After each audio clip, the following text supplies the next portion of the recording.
విడు మొరటోడు అని వాళ్ళు వీళ్ళు ఎన్నెన్ని అన్న పసి పిల్లవాడు నవాడు.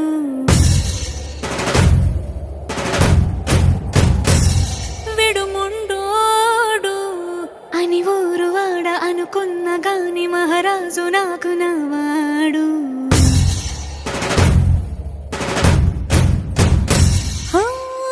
మాట పెడు